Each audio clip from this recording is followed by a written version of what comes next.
In Matthew chapter 9, Jesus is moved with compassion when he sees a multitude that is sick and hungry and diseased. And he's not just moved with compassion because of their circumstances, but he's moved with compassion because they're like sheep that have no shepherd.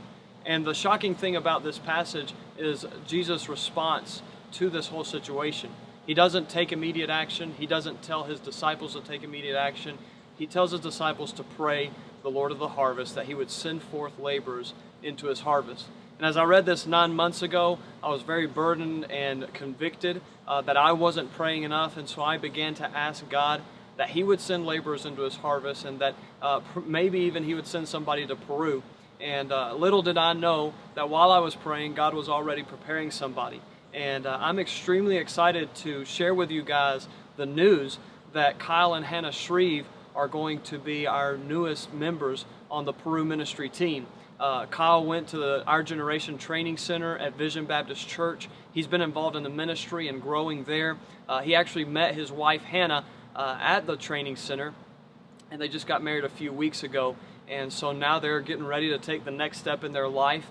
And I wanted to ask you guys to be praying for them, that God would bless them while they're on deputation and they're raising money, that God would use them to be able to see more laborers called to the mission field while they're out raising support. And I also just wanted to thank you, because I know that I've asked many of you to pray with me that God would send forth laborers. And the exciting thing for me is that God does answer prayer. He does listen, and He has answered this prayer.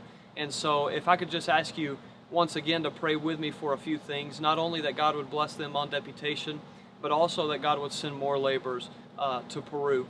I'm very moved with compassion when I see the country of Peru, and not only the need that they have, but the opportunities for ministry. We have so many opportunities now that God has been establishing over the past 25 years, and I'm excited to see what God's going to do in the next 25 years. So if you could pray that God would send forth laborers. Maybe you're a laborer that you've been asking God to send somebody, and the whole time God's been telling you that it's you.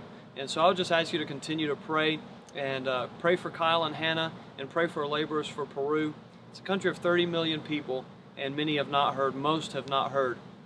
And so one of our goals is that we could see more laborers called from here in the States to go down there and be able to minister there. If you want to keep up to date and continue praying with us and be informed so that you can pray better, go to PeruMinistry.com or Facebook.com/PeruMinistry to stay up to date. Thank you so much for all that you guys do.